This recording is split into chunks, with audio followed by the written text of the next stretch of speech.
And in the midst of the monsoon rain, questions float. During Habagat season, who's really in charge? The MMDA or floodwater? Why are we so helpless year in and year out? And whatever happened to the 352 billion peso flood management blueprint for Metro Manila from the year 2013? Good evening, you're watching Political Beat. I'm Lourdes de Vera. Reports have circulated on social media that Vice President Sara Duterte is seeking a private meeting, a private audience with President Marcos. Here to talk about it, to confirm or deny, is our mobile journalist in Malacanang, Julie Baizal. Julie, okay, what does Malacanang know about these reports? Lord Malacanang said it could not confirm reports on social media that Vice President Sara Duterte had sought a closed-door meeting with President Bongbong Marcos. According to Palace Press Officer Claire Castro, wala pang ibinababang impormasyon sa kanila tungkol dito. Pero tinanong na rin siya, no, sakali mang magkaroon ng request, bukas daw si Pangulong Bongbong Marcos na makipag-usap, actually not just with VP Sara but with anyone, sa lahat daw ng hindi sumasang-ayon sa administrasyon or may mga gustong makausap, kaugnay niyan. Pakinggan natin ang pahayag ni Undersecretary Claire Castro. Ang sabi ng Pangulo, sa una pa lang niyang podcast, kahit sino, sa lahat na maaaring hindi sumasang-ayon sa kanya, siya ay bukas upang makipag-usap para magkaroon ng magandang pagkakaintindihan. Hindi partikular para kay Vice Presidente. Baka kasi magkaroon na naman ng misinterpretation. Medyo mahaba-haba na, Lord, nung huling podcast yan. Kaya ang tinanong namin na wala bang nagbago kasi marami na yung mga nasabi, marami na yung kumbaga naging word war at mga pukulan ng iba't ibang alegasyon. Ang sabi ni Yusek Claire, ganun pa rin daw, bukas pa rin daw ang Pangulo sa lahat at sa ating mga kababayan. Lord. Yung tono ni Yusek Claire ba ay hindi yung parang dinidismiss niya as something so absurd, but yung tono niya ay parang within the realm of possibility? Julie.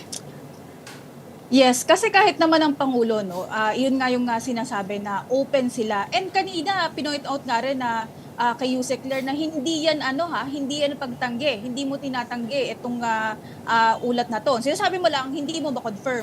So, yun yung niya, na bukas pa rin sa pakikipag-usap. Pero tayo sa palasyo, wala tayong naririnig or kasi kapag merong mga dumarating or makikita mo yan mapapansin mo yan sa galaw ng mga tao, mapapansin mo sa paligid mo, no. So far, wala tayong nakikita. Kung meron man, or kung humihiling man, at kung nangyari man yung meeting, baka hindi doon sa paligid na lagi nating pinupuntahan. If ever daw, according to yung nag-circulate na na usap-usapan, Yes, ano raw yung pakay ng audience na yon, nung pakikipagkita na yon, supposedly, Julie? Yung isa sa ang napanood ko kasi may mga napanood ako na ilang mga vloggers, may ilang mga social media post and other reports ang sinasabi gustong makausap tungkol daw, may sinasabi tungkol daw sa ongoing na issues, ano ba yung issue ngayon, yung impeachment trial. Pero ang palasyo hindi na rin, wala din namang nilabas yung palasyo. Ang sabi nga din nila, may report sa social media pero walang information, additional information na ibinigay kung tungkol nga ba saan or ano ba yung nakakarating sa kanila. Yun lang yung nabasa natin, yung ongoing na trial at yung closed door daw yung meeting. Yun yung lagi ko naririnig kasi kanina I was browsing, ano ba yung mga sinasabi nung karamihan kasi mga vloggers talaga yung naglabas over the weekend nung information. Okay, Julie. So abangan natin 'yan ang susunod. Tingnan natin 'yan. May kontrobersya doon sa tinatawag na yung leadership fund Yes. na sinabi ni dating DPWH Secretary Bonoan, ano ang komento ng palasyo tungkol dito? At sinasabi nila na wala raw kaalam-alam dito ang Pangulo. May sinabi bang bago si Yusek Claire?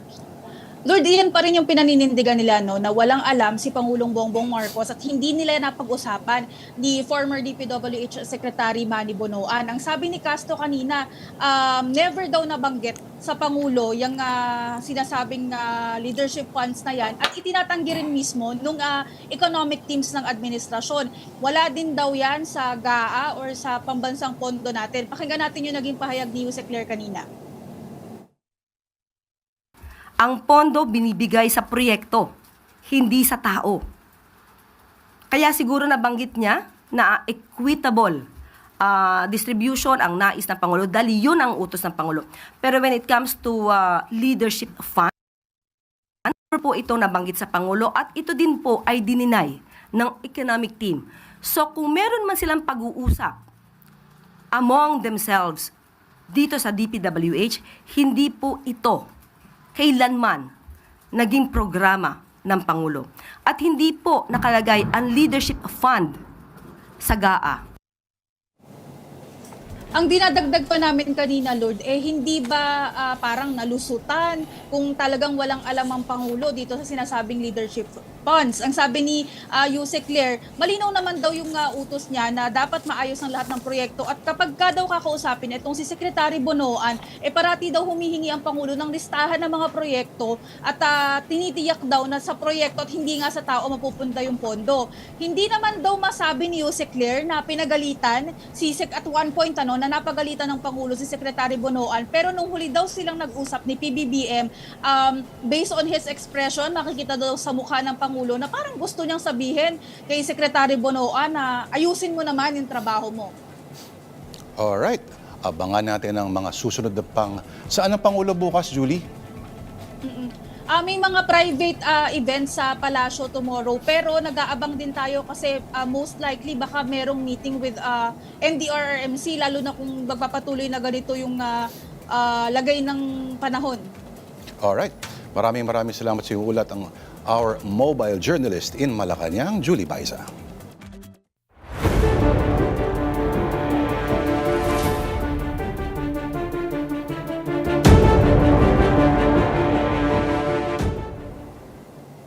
Day 16 of the Vice President's impeachment trial saw the prosecution presenting its first hostile witness. And for a recap of today's events, let's bring in mobile journalist Mary Mon Reyes. Mary Mon, okay, magsimula muna tayo sa language barrier na biglang nawala nung kinall out ni Senator Erwin Tulfo yung dating testimonya sa Kongreso. Nitong si Gina Acosta. Lord, itong si Gina Acosta kasi sa pagsisimula nung examination sa kanya, naging mabagal yung daloy kasi parang naging hirap sa pagtatagalog itong si Acosta. And paulit-ulit nagtatanong siya, pinapaklarify niya yung question ni Attorney Armando Vergeliguta ng prosecution. So paulit-ulit nire-rephrase, sinuulit yung tanong. At kung babalikan natin nung pre-trial conference dito sa impeachment court, napag-agrihan na pwedeng gamitan ng lengguaheng Ingles at Filipino para hindi mahirapan sa pag-communicate ng sagot o ng tanong o ng impormasyon lalo-lalo na sa publiko. Pero kanina, uminit yung ulo ni Senator Judge Erwin Tulfo kasi raw kung bakit daw parang hirap na hirap sumagot si Acosta ngayon sa impeachment dito. Pero kung babalikan daw yung kanyang testimonya sa isang pagdinig naman ng House Committee on Good Government and Public Accountability, nakakaintindi daw ng Ingles, ng Tagalog, nakakasagot daw ng Tagalog, kahit daw yung pagtatanong sa kanya ni Congresswoman Jinky Luisro nung panahon na yon, nasasagot niya. Kaya sinabi ni Senator Erwin, kumbaga tigilan na raw yung panlolokong ito. Umabot pa sa punto na kinailangan pang maghanap ng interpreter, pero ito mismong si Presiding Officer Chis Escudero, pati si Attorney Ligutan, tinatranslate, kumbaga tinutulungan nila, i-translate into Tagalog or Filipino yung sinasabi ni Acosta in Bisaya. Mm-hmm. So, ano yung mga napatunayan at gustong patunayan ng prosecution mula dito kay Gina Acosta na dating Special Disbursement Officer ng Office of the Vice President? Lord, netong lumipas sa linggo kasi, yung isa sa napunto ng prosekusyon, nakalagay doon sa joint circular at testimonya rin ito nila Del Campo, nila former State Auditor Roderick Wamil, na accountable ang head of agency pagdating sa alleged misuse ng confidential funds. Pero kanina, kinumpirma naman ni Acosta na si Vice President Sara Duterte mismo ang nag-utos na yung confidential funds, yung 125 million pesos ng fourth quarter ng 2022, yung 375 million pesos ng 2023 ng OVP confidential funds, ay ipasa dito sa commanding officer or chief ng Vice Presidential Security and Protection Group or VPSPG na si Colonel Raymond Lachica. Ito ay taliwas sa sinasabi ng Joint Circular na binabatayan ng COA sa kanilang compliance audit at ang nagsasabi kung paano ang tamang paggamit ng confidential funds na dapat yung Special Disbursing Officer lang ang mag-e-encash pati yung pagbabahagi nitong confidential fund. Pero ang nasabi naman ni Acosta dyan, ito kasi sila Chika daw ang may alam, ang eksperto raw sa field kung paano i-implement yung confidential programs or activities. Kaya naman, karoon daw ng pagpapasa, utol daw ito ng bise. Lord. Pero ang point dito ay labag sa provision yung binigay o hinayaan nitong si Acosta na yung pera ay makatanggap itong hindi naman empleyado ng opisina kundi in charge sa security ng VP. Pero dahil utos yun ng VP. Tama, Lord. Kasi head of agency daw, si VP Sara.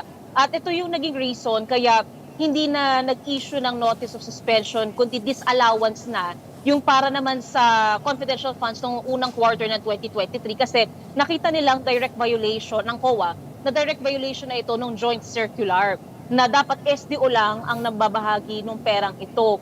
Ang sinabi naman kanina ni Acosta, nung nakuha naman na raw ni Lachica yung pera, kailangan niya raw mag-submit ng utilization report na magsisilbing ebidensya sa kung paano in-implement o na-implement na yung supposed confidential activities or programs.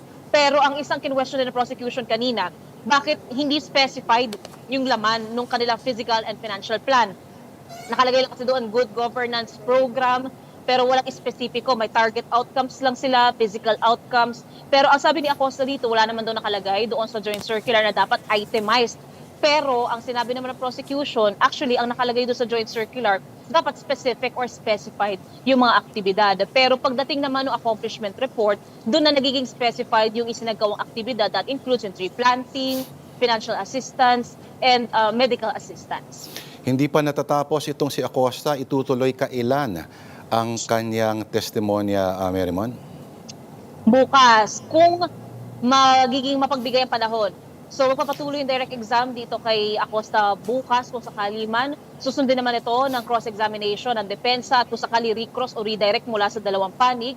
At pinakahuli sa parte na yon ay yung clarificatory questions or interjection mula sa senator judges. Pero sinabi naman kanina na Senate President Sherwin Gatchalian, nakadepende raw sa information ng panahon kung nagkaroon na ng declaration mula sa palasyo, so isa raw yun na kinoconsider nila.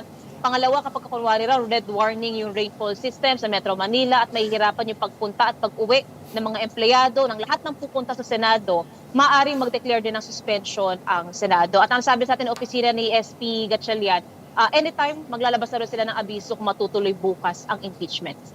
Alright, maraming salamat sa iyong ulat ang ating mobile journalist sa Senado, Marymon Reyes. Alright, more stories when Political Beat returns.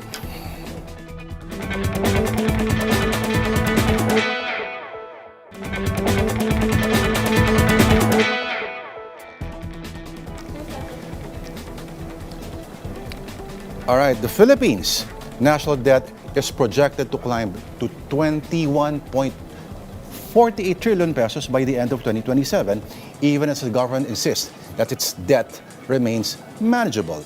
What does this projected debt level mean for the country's fiscal health? To discuss this and more, we are joined by Freedom from Debt Coalition President, Dr.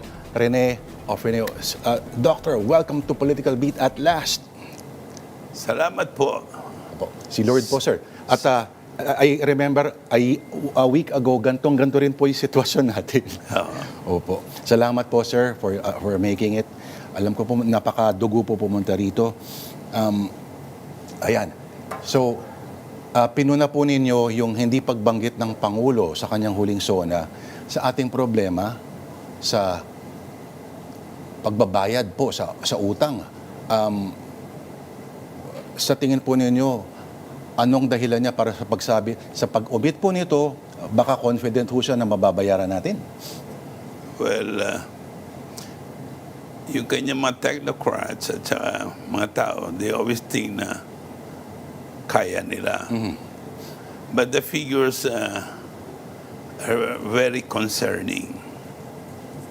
First of all, as of June, di ba, ang ating utang is 19 trillion, 19.07 trillion. And so yung projection at 21 next year, I doubt na hanggang doon lang. Most likely, it will reach 22 or even 23 trillion at the rate we're borrowing. Opo. Now, what is concerning is the issue of sustainability of debt. Just like in business, mangutang ka, maganda naman yung negosyo mo, tapos may maliwanag na market, kampante ka. But you are in a situation na ang debt to GDP ratio mo is 66% as of June. And the economy in the last, under BBM, virtually clocking in a rate of growing at 2 to 4% a year. Our borrowing is growing at 10 to 12% a year. Ang bilis. So, nung maupo po siya, he promised, at least yung kanyang mga taga-NEDA, promised na the economy would grow ng 6 to 8%. It did not happen. And then, they assume na we would be able to reduce the debt to GDP ratio to less than 60% from where it was in June the last year of Duterte. You see, noong 2019, our debt to GDP ratio was something like 39% after several decades of debt servicing. Because you see, itong ating love affair with pangungutang, 6 na dekada na po. Hindi naman umulad ng bansa. Pero nung pumutok ang crisis noong 1980s, remember, EDSA, People Power Revolt, grabe nagkaroon ng debt crisis, nagtayo pa si Bobby Ongpin ng Binondo Central Bank. Tama po. Ngayon, tuloy-tuloy, pinautang tayo IMF World Bank, okay, dyan lang kayo. So, si Cory naman, sabi niya, we will honor our debt, basta tuloy ang aming relasyon sa inyo. So, somehow, nag-flood along ang ating economy, and then we pursued yung kanilang mga program. So, 1980s, 1990s, 2000, 2010, we were able to reduce yung debt service na napakalaki ng panahon ni Marcos na tayo ay virtually bankrupt to 39% noong 2019 is very manageable yon sa mata ng marami sa daigdig. But because nag-COVID, naging 60%, and then ang pangako ng ating Pangulo ay bababa under his watch, but sa halip na baba, yung 60%, naging ngayon 66%. So, it's very concerning, Lord. And I really wish na our President ay mas diretsohang harapin niya ito, tell the people, and consult with the people how to go over this. Because as long as we are, our growth is debt dependent, every time may deficit, borrow. We're borrowing almost, kung minsan 15, 20, 25, 30, mayroon pa nga 50 billion. Kayo po'y nananawagan ng debt accounting, kumbaga. Paano po kaya mangyayari yun, sir? Well, all they have to do is magkaroon ng maliwanag na auditing, magkaroon ng ilabas sa public ng ating Commission on Audit, sino-sino mga pinagkakautangan, paano yung gastos, at ikalwa, magkaroon talaga ng full transparency and full consultation with the civil. For example, nagbabudget tayo ngayon, budget process. Sabi, di ba, when you're starting something sa isang organization, ang starting point mo, ano ba ang needs ng bayan? What are the needs? Then, on the basis of that, you discuss saan ba tayo kukuha ng resources to back up this, address this problems or challenges. So dapat, and then from there we build on. Dito basta, kinakailangan magkaroon tayo ng budget, ito na agad, wala akong naririnig na maliwanag na consultation. So- and then you have a huge debt to GDP ratio. How to eventually pace out our dependence on debt. So, hindi man lang nababanggit yung the need for discipline. Opo.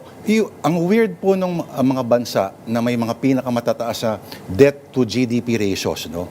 Ang number 1, Sudan. 272% ang kanyang GDP. Pangalawa po, Japan. At pangatlo, Singapore. Sinundan po ng Venezuela, Lebanon, at Eritrea. Napaka-strange nung mix ng mga bansang ito. Yeah, yun po sa Japan, karamihan ng utang nila ay domestic. Yeah, so, but ngayon sumasabog. This in the papers. Pero sasabihin nila sa Pilipinas, gano'n din naman. Mas malaki pa yung domestic part ng ating utang. Yeah, so malaki ho. In the case of Singapore, one time, look at the situation in Singapore. Yung lahat ng utang nila, may corresponding mga assets within Singapore. Pag check mo, walang utang. Tayo ba yung utang natin may corresponding assets to back up this kungkaan. So, malaking kaibahan po yun. So, halimbawa, ang US, number 1 pa rin, ang pinakamalaking utang sa, US, France, Germany, in that order. Pero, ang mga ito, meron mo bang bansa na walang utang sa mundo? Well, I forgot. Meron isang bansa na ang utang nila, ililimit nila sa a certain percentage. Bawa 3 to 5%. Sorry, I was reading it the other week. So, it's an Asian country actually. So, very, hindi ko alam kung Malaysia yon o kan. So, very clear na, natural lang naman yung pag-utang in the course of running a government. Pero hindi yung sobrang dependence. At yung hindi naman po yung wala kang framework on how to get out of too much dependence on borrowing. In fact, dapat ibaba, as I mentioned, 6 decades of debt-driven development framework. So, matindi po ito. 6 na dekada. And nasaan and every time we borrow, sasabihin niya, to let the economy grow, to have investment on infrastructures, and so on. So, nasaan yung Prof, outcome? ano ba yung problema? Masyadong malaki ba tayo umutang o konti lang ang naipapakita natin doon sa pinang-utang natin? Well, ang pinaka-central po, walang maliwanag development framework. Umutang ka para saan, para kanino, and how, paano yung mga accounting, paano yung reporting. So, wala po yung, and then, paano yung sustainability. Parang nga sabi ko, sa negosyo, pag umutang ka, dapat sustainable. Kaya, bago ka makautang sa bangko, madetalye po yun. Pero, pag mabankrupt ka, re-rematahin ng bangko lahat ng pag-aari mo. So, Dok, totoo ba na tayo lang ang bansa na nakasaad sa batas yung automatic debt servicing ay kumbaga yung nakasaad sa batas na may pondo na agad na mapupunta sa pagbabayad ng utang? Presidential Decree 1177 po yan. Tayo lang ho ba sa buong mundo? Yung title lang tells you Presidential Decree. It was issued under martial law. Ayaw. Okay. And Speaking then, this is really an assurance to IMF, World Bank, and other creditors. Matindi po yung requirement. Hindi ko, isa lang tayo sa mga, hindi naman Maraming bansa naman, okay. flexible, Apo, mayroong apo. kan. But I don't know kung mayroong ganyan. Pero tayo dito sa isa, ang nag-iisa na may ganyan, na automatic na debt servicing. Okay. Kaya, Prof. kaya ang ating debt service, next year, 2027, malapit, mga 2.7 trillion already ang projection. And then 1.1 trillion sa interest, the rest principal amortization. And this requires us to borrow over 3 trillion. Kasi when you borrow, may idadagdag mo sa deficit mo yon, tapos yung interest, yung principal, i-roll over, o kaya bayaran, ma-amortize, but you still need some extra to add to your budget. Dok, yung ama ng ating kasulukuyang Pangulo, nung 84 ba ito, nag-declare siya ng debt moratorium kasi hindi tayo makabayad kasi sumabay sa pandaigdigang krisis. Ano nangyari sa Pilipinas, Dok? Ay, grabe naman po yun. At nagsimula po ang krisis 1980-81 kasi nahirapan na mangutang ang gobyerno at ang IMF World Bank nagwa-warning na 1982, if I remember it, si Dewey ran away. And then bumagsak yung isang bangko na pinagkakautangan niya. Nagpunta siya sa Honduras. Nagkaroon ng chain of bankruptcies. 1983, yung recession became a depression. Negative growth tayo. That's the time na nagkaroon tayo ng crisis in the letters of credit. Yeah. Ang ibig sabihin nun, hindi makapag-negosyo ang mga industry natin na kailangan nilang imported inputs, machine, industrial raw materials, sapagkat yung kanilang letters of credit ayaw i-honor. So, naging pa tayong barter trade. That's the reason why Bobby Ongpin, noong 1984, or 83-84, was asked by President Marcos, okay, maghanap ka ng dollar dyan. So, nagtayo siya ng Binondo Central Bank. Separate. Tapos itong budget secretary, si Jimmy Laya, if I remember it, nag-come up pa ng medyo maling report, na medyo na-rig ang report. So, na-expose yun. Hindi lalo sumama ang image ng Pilipinas. And so, yung recession, yung depression of 1983 became a full-blown depression 1984-85. Maraming industriyang bumagsak, ang mga workers, welga, kaliwat kanan, mga magsasaka lahat, ang lakas ng unemployment, rally here and there. And that's why, yung pong EDSA revolt of 1986 was just a culmination. But I kept telling people, don't forget, it's not the handiwork of only of a few military people. From 1980, na yung martial law ay biglang hindi na pinansin ng mga tao, 1980 to 86, well, walk out, and then Luzon, Visayas, Mindanao. I remember, I'm sure you were there. I remember this very well. Sa talagang sasabog. Now, I hope this kind of situation will not be repeated. Kasi kung utang ka ng utang, wala ka namang maliwanag na framework of how to sustain. Pag sinabi sustain, kaya mong bayaran. Ano po yung penalty ng IMF sa atin o ng World Bank kapag hindi tayo makakabayad? Yung tinatawag na restructuring. Ay, grabe naman yung restructuring niya. Yung pong restructuring ng IMF World Bank noong 1980s, that's the time naman na ipinataw nila sa atin yung doktrina nila. Ano pong doktrina ito? 1980s, 1990s, yan po ay nagsimula kay Ronald Reagan, kay Margaret Thatcher, the era ng privatization. Ito yung tinatawag na Washington Consensus, structural adjustment. So, I remember very well, meron tayong sinusulat si Cesar Birasa at saka si Jerry Sikat. Cesar Birata was the Prime Minister at the time. May mga sumusulat siya sa IMF World Bank, letters of intent. At sa letters of intent, inilalagay doon, we shall privatize this, we shall deregulate this, we shall liberalize this. So, I remember isang ang policy na talagang tinamaan, virtually nawala na yung anti-usury law.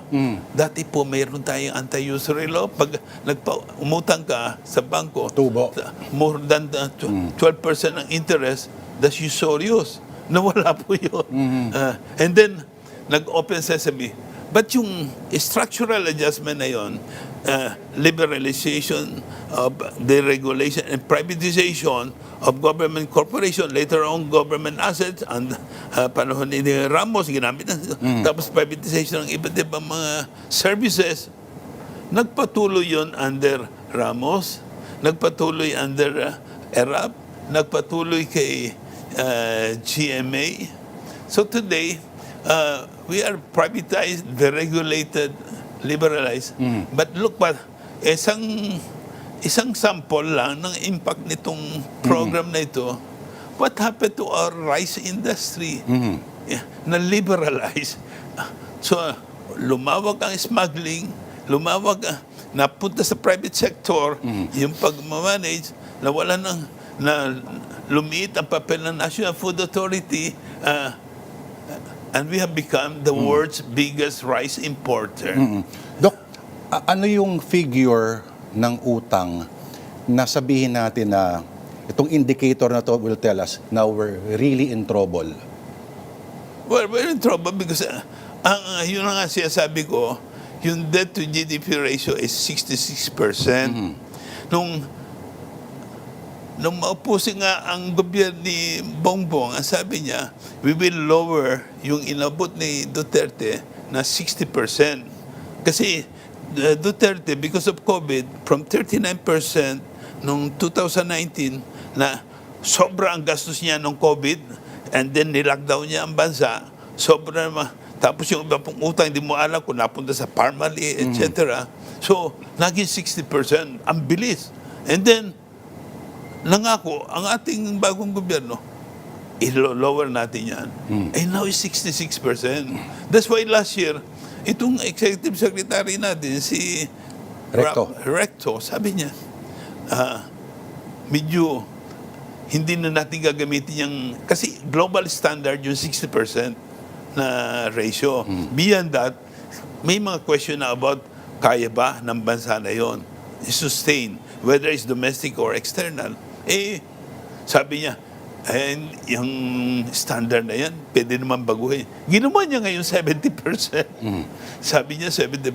But you see, for a developing economy, binanggit mo kanina yung mga developed economy, mayroong mga base sila. So, in the case of Singapore, I was surprised.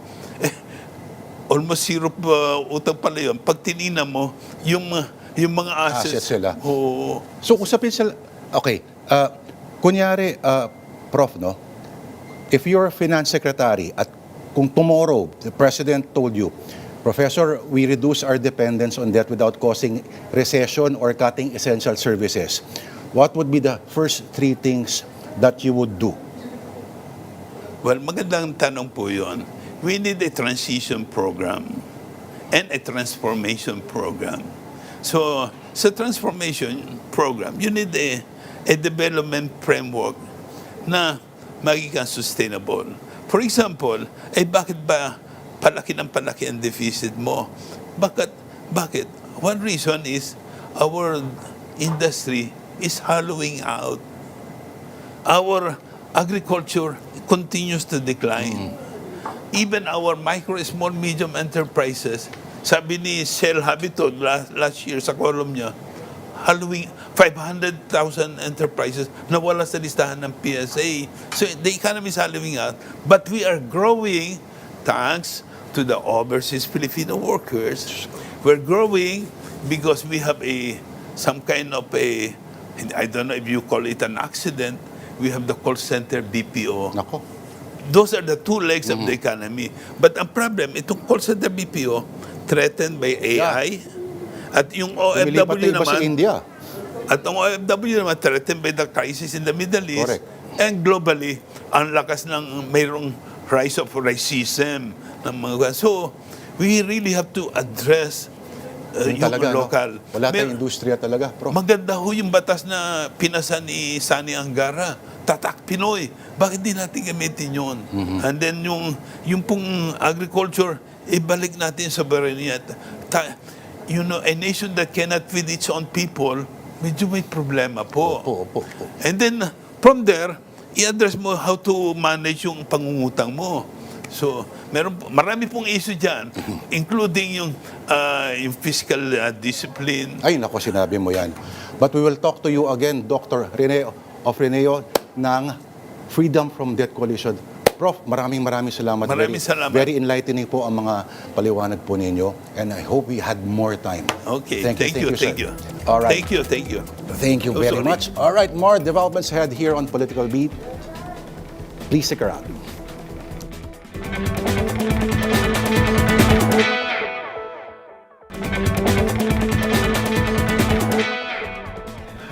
All right, the MMDA says the southwest monsoon or habagat dump 201.7 millimeters of rain in just 5 hours in Quezon City today, nearing the intensity seen during Ondoy in 2009. Heavy rains have triggered widespread flooding and severe traffic disruptions across Metro Manila. To discuss the agency's response, we are joined by MMDA General Manager Nicolas Torre III. Sir, welcome to Political Beat, sir. Magandang gabi po. Po, alam ko po, umaga pa po kayo nagpapaliwanag parito, paroon.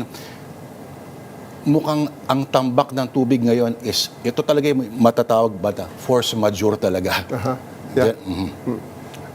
Wala pinag-iibayan sa lababo, Apo. sa sink na meron kang palanggana, Apo. itinapon mo ang tubig ng mabilis. Kaya talagang nagkaroon muna ng tubig sa sink bago siya pumasok. So, in context, in 5 hours, bumagsak ang 40 mm, mga around 8 inches yun ng tubig as compared in 5 hours, no?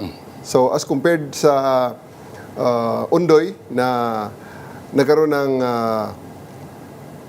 ang rate kasi nung kanina is 40 mm per hour. Ang Ondoy is 20 mm per hour, pero 24 hours. Kaya napakarami rin talagang tinambak na tubig noon. Kanina naman, ang total niya 201 in 5 hours, that is a rate of 40. At yung alas 12 hanggang alauna kanina, 76 mm in 1 hour. Kaya talagang, kumbaga, dinadahan-dahan muna ang tapon, sabay binuhos bigla. Kaya talagang nabulunan ang ating mga waterways. Opo. At may mga binabanggit kayo, marami mga creek tulad ng malapit sa Krami, ang nag-umapaw na po. Yes, talagang Makiling Creek yun. Talagang, kaya pag umapaw yun, talagang ibig sabihin, ang tubig ay ka-level na ng EDSA, mas Opo. mataas pa sa EDSA.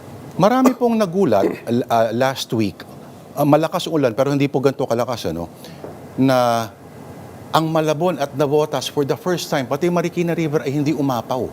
Yes. So may ginawang tama po ang, Yes. ang mga LGU at kayo po. Pero ito talaga ay parang extraordinary talaga. Yes. Talagang alam natin na nandun na. We're continuously improving the efficiency of the drainage system, no? Pero kanina talagang kakaibang ulan talaga ang ibigay sa atin. And even last week, kakaiba na rin yan eh. Mataas ang volume ng tubig na nabuhos last week. At yun, nakakonsentrate sa southern side. At yun, ang south naman natin, Las Piñas, Parañaque at ang mga area sa down to Cavite ang nagkaroon ng pagbaha.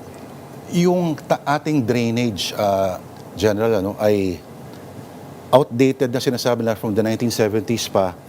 Ito ho ba, sinasabi nila, nag-create tayo ng megacity at nakalimutan natin yung saan pupunta lahat yung mga katubigan na yon.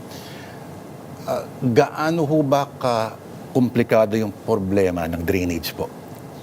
Well, natural na the design should cope up with the developments. No? So, sa ngayon, continuous naman ang improvement ng ating drainage project. May mga desilting tayo, may mga dredging, tapos, siyempre, continuous ang paglilinis ng mga estero, especially sa mga basura, to ensure that there will be maximum efficiency. At pagkatapos, nagdagdag tayo, dati wala naman yung mga pumping stations. Ngayon, may mga additional pumping stations. So, 71 ang total natin ng pumping stations na minimaintain ng MMDA, and they're all making sure na yung mga areas na below sea level, kasi may mga areas na tayo Opo. below sea level, ay naipapump out pa rin ang tubig kahit na high tide na. Ano po ang solusyon ninyo sa ilang mga syudad dito po sa atin na sabihin natin may sarili silang sovereignty, if you get what I mean, ano? Na paano po, kasi magkakatabi po tayo itong mga syudad at imposible na parang kumilos na lang ng mag-isa na lamang. Kailangan mo rin cooperation with the other, problema pa rin ho ba yun, General? Hindi naman, because the MMC now is really working, and each of the mayors, the LGUs, we're not already working in silos. Everything is being talked now sa MMC platform, sa Metro Manila Council platform, and ang leader naman yan, si Mayor Francis Zamora, and lahat yan na mga concerns na papag-usapan. Yung sinabi po ninyo na kanina, inaabangan ninyo pumatak ng alas 5 bago mag-declare ng class suspensions. Kasi ang nangyari po last week parang nag-Carmageddon kasi ganito ho ba? Masyado tayong maagang nag-declare ng suspension? Hindi suspension, yung sa number Sa coding coding. po, No? opo. Sa number coding kasi, kanina talagang sinadya namin na huwag na muna mag-suspend ng number coding kasi magsasabay-sabay na lalabas na naman. Pag nagsabay-sabay na lalabas, lalo lang mabubulunan ng ating mga kalsada, lalo na there are already areas that are unpassable. So the more cars will be placed on the road, the more dangerous for it, for the cars, kasi baka abutan sila ng baha dyan at biglang hindi sila makagalaw, bigla na lang kung nasa taas sila ng tulay na umapaw, and we don't want that. We don't want any accidents that happen, something like that. So minabuti natin na mas mabuti nang huwag na kayong lumabas. Diyan na lang muna kayo sa mga parking space nyo bago kayo, kaysa sa makipagsapalaran kayo dyan sa kalsada na hindi nyo alam kung saan kayo abutin ng baha. Ito pong mga nasira mga bahagi po ng EDSA, alam ko po, pinapaano ni Secretary Dizon na ang contractor mismo dapat pero sinisisi po niya yung barriers.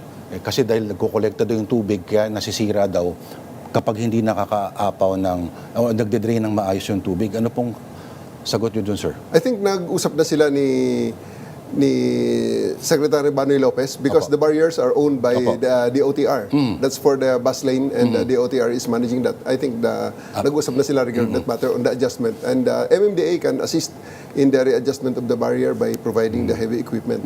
But the design and the placement of those barriers are the call of the DOTR. Alam ko, bago lang kayo sa trabaho, sir, relatively. Pero meron ho ba kayong doon sa tinatawag na yung master plan for flooding sa Metro Manila? Yes, 2013? Yes, meron tayong master plan na ginagawa, na ginawa. Actually, it's being implemented phase by phase. At we are on track naman.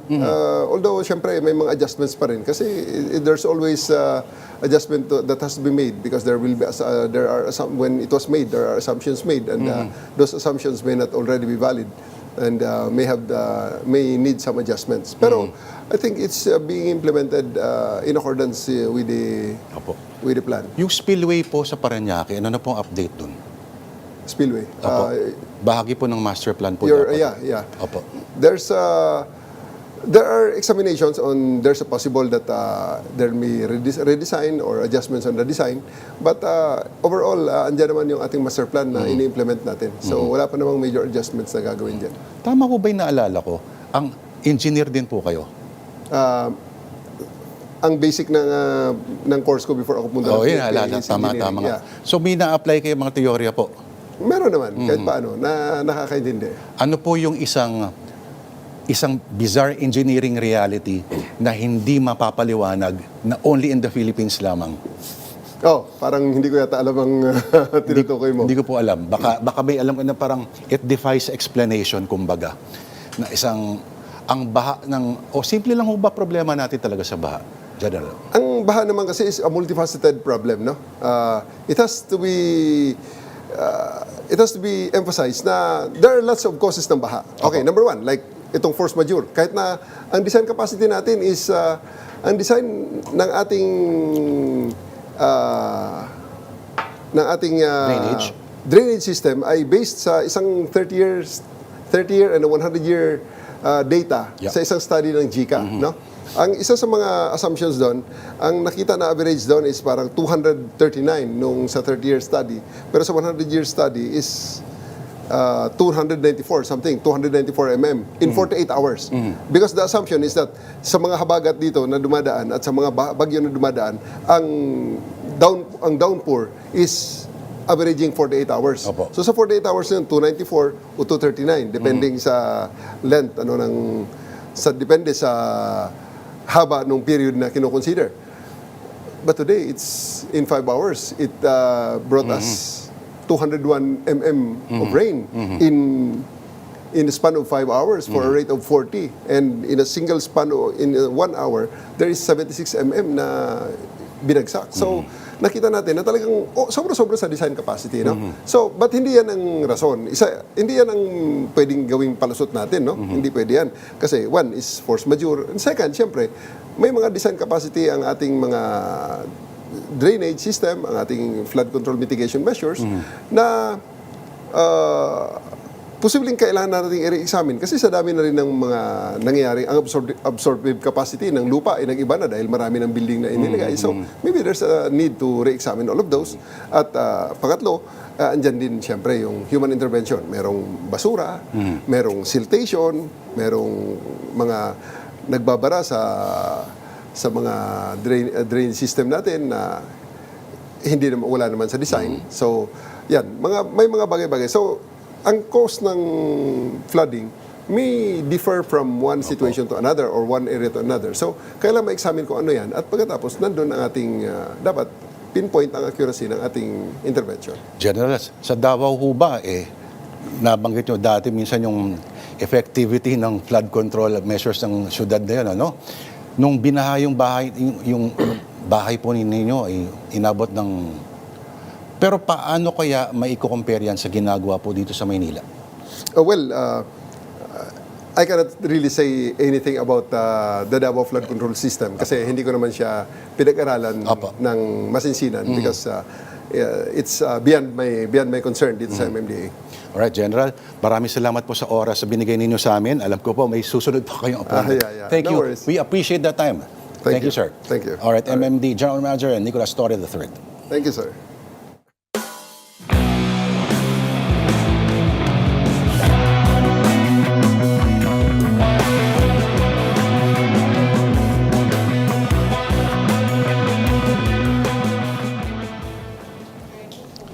In September 2009, Ondoy exposed the defenselessness of Metro Manila against extreme rain. 400 plus dead, nearly 5 million affected, and billions in losses.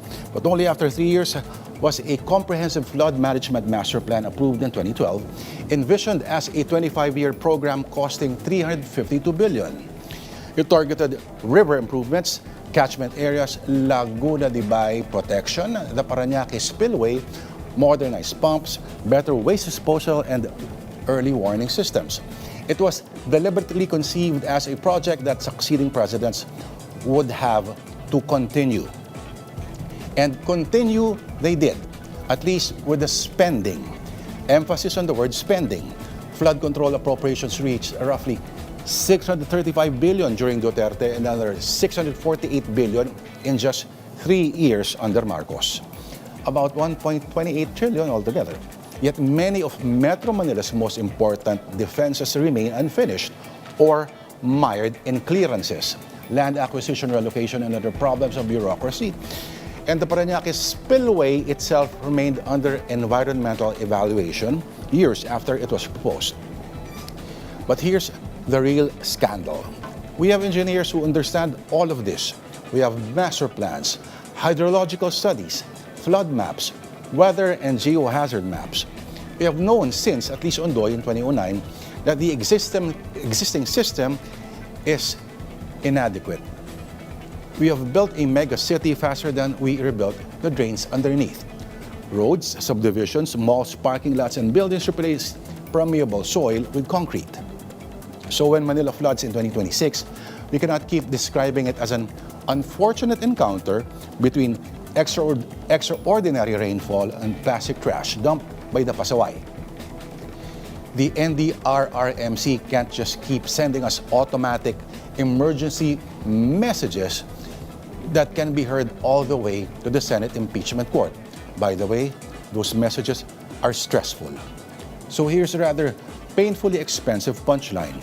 1.28 trillion spent nationwide, a so-called master plan already approaching its halfway mark, and still an hour of intense downpour still turns streets into rivers. So we continue designing, building, maintaining, and governing as though the rain were the surprise. The rain isn't the surprise anymore. The surprise is that we still act surprised. 1.28 trillion, 3 administrations. Duterte gave us build, build, build. Marcos offered build better more. Apparently, the easiest infrastructure to finish is a slogan. And that's the word of the Lord and the political beat for this Monday, 17th of August. I'm Lord de Vera. Enjoy the rest of your rainy evening. Keep